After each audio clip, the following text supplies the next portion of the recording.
अनेक दिवसांच्या विश्रांतीनंतर परभणीतही परतीच्या पावसाने धुमशान घातलाय। वेळीच योग्य प्रमाणात पाऊस पडल्यामुळे जिल्ह्यातील पाणी साठ्यात भर पडली आहे। जिल्ह्याच्या आजूबाजूला असणारे ढालेगाव, मुदगल बंधारे पूर्णपणे भरले आहेत। मात्र अजूनही जिल्ह्यातील प्रमुख प्रकल्प येलदारी आणि सिद्धेश्वर धरणामध्ये अजूनही पाण्याची कमतरता आहे।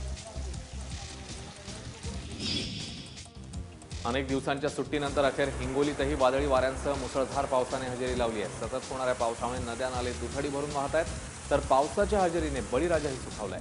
हिंगोलीतील वसमत, कळमनुरी, सेनगाव, औंढा या भागामध्ये पावसाने धुमशान घातलाय, तर जिल्ह्यामध्ये आतापर्यंत 90% पाऊस झाला।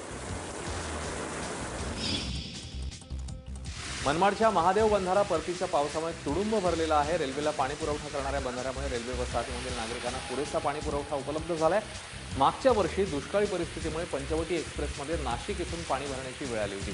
मात्र आता महादेव बंधारा भरून वाहू लागल्यामुळे पाण्याची समस्या दूर झाली आहे। शिवाय या बंधाऱ्यात पाणी आल्यामुळे मनमाड शहरातल्या पुरातन विहिरींमध्ये पाणी उतरण्यास मदत झाली।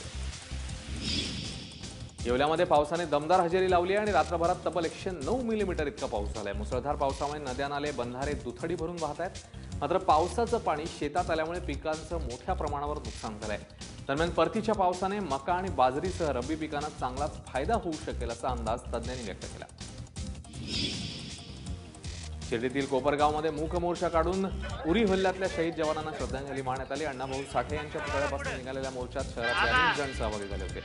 कोपरगावातील साई सेवा भक्त मंडळाच्या सदस्यांनी या मोर्चाचं आयोजन केलं होतं। मोर्चामध्ये उपस्थित असलेल्या नागरिकांनी मेणबत्त्या प्रज्वलित करून शहीदांना मानवंदनाही दिली।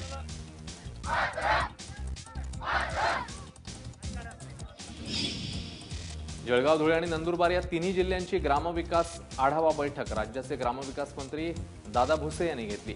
जळगावमध्ये ही बैठक घेण्यात आली। या बैठकीदरम्यान तिन्ही जिल्ह्यांच्या ग्रामविकासांचा आढावा घेतला। ग्रामविकासामध्ये महिलांना प्राधान्य मिळावं म्हणून येत्या 1 आणि 2 ऑक्टोबरला संपूर्ण राज्यभरात महिलांसाठी खास ग्रामसभांचं आयोजन करण्यात आल्याची घोषणा करण्यात आली। गडचिरोलीमधल्या भामरागड तालुक्यातील मने राजाराम ते ब्राह्मणपल्ली या रस्त्याची पोलीस आणि नागरिकांनी रस्ता दुरुस्ती केली आहे। पोलीस आणि स्थानिक नागरिकांनी श्रमदानातून या मार्गाची रस्ता दुरुस्ती करण्याचा संकल्प केला। गेल्या 20 वर्षांपासून हा रस्ता पूर्णपणे उखडलेला आहे, त्यामुळे जवळपास 15 गावांना वाहतुकीच्या प्रश्नाला सामोरं जावं लागलं। दरम्यान पोलीस आणि नागरिकांनी पुढाकार घेतला आणि स्वतःच श्रमदान करून रस्ता दुरुस्तीच्या कामाला सुरुवात केली। आईच्या डोक्यात दगड घालून तिला मारण्याचा धक्कादायक प्रकार मनमाडमधल्या अनकवाड शिवारात घडलाय। इंदुबाई गरुड असं या महिलेचं नाव आहे आणि त्यांना 2 मुलं होती। शेतीच्या वाटणीवरून नाराज असलेल्याने दीपक या मुलाचं आईशी वारंवार भांडण होत होतं। आई शेतातनं परत आली नाही म्हणून दोन्ही मुलांनी तिचा शोध घ्यायला सुरुवात केली, तेव्हा आईचा मृतदेह शेतात सापडला। दरम्यान याबद्दल दीपक याला संशयित म्हणून पोलिसांनी ताब्यात घेतले। जालन्यामध्ये जन्मदात्या आईची मुलाने डोक्यात दगड घालून हत्या केल्याची खळबळजनक घटना घडली आहे। जालन्यातील बरबार गल्ली भागात हा प्रकार घडलाय। यामध्ये ताराबाई पारे या 65 वर्षीय वृद्ध महिलेचा दुर्दैवी अंत झाला। दरम्यान आरोपी मुलगा गणेश पारे याला स्थानिक पोलिसांनी पकडून पोलिसांच्या स्वाधीन केलंय। या हत्येचं कारण अद्याप स्पष्ट झालं नाहीये। कौटुंबिक कलहातनं ही हत्या झाल्याचा पोलिसांना संशय आहे। गोंदियात एसटी बसने धडक दिल्यामुळे एका 60 वर्षीय वृद्ध महिलेचा मृत्यू झाला। या अपघातात 65 वर्षीय केवल सिंग अबुले गंभीर जखमी झाले आहेत। गोंदिया आगारातील ही बस ती देवरीला निघाली होती। बसचं स्टिअरिंग खराब झालं, त्यामुळे चालकाचं नियंत्रण सुटलं आणि हा अपघात घडलाय। मृत महिलेच्या आणि जखमी असलेल्या रुग्णाच्या कुटुंबियांनी नुकसान भरपाई देण्याची मागणी राज्य परिवहन महामंडळाकडे केली। गोंदियाच्या मोरगाव तालुक्यातील नवेगाव बांध व्याघ्र प्रकल्पाच्या जंगलात गुप्तधन खोदताना 10 लोकांना पकडण्यात आलं। आरोपी जंगलात अनधिकृतरित्या शिरले आणि वन विभागाच्या पथकाने त्यांना पकडलं। मध्य प्रदेशातील एका महाराजाने जादूटोणा करून 2 कोटींचं गुप्तधन काढतो असं गावकऱ्यांना सांगितलं आणि त्यावरून हा सगळा प्रकार घडला।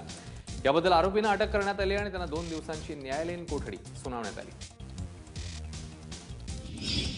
गोंदिया जिल्ह्याच्या अर्जुनी मोरगाव तालुक्यातील एका पोलीस ठाण्यात अस्वल शिरलं आणि त्यामुळे एकच खळबळ उडाली। तालुक्यातील गावकऱ्यांनी अस्वलाला पकडून देण्यासाठी त्याचा पाठलाग केला, मात्र स्वसंरक्षणासाठी या अस्वलाने थेट पोलीस ठाणं गाठलं। एका खोलीत हे अस्वल शिरल्याचं लक्षात आल्यानंतर पोलिसांनी ही खोली बंद केली आणि वन विभागाच्या अधिकाऱ्यांना यासंबंधी माहिती देण्यात आली। दरम्यान वन अधिकाऱ्यांकडून जाळं टाकून अस्वलाला जेरबंद करण्यात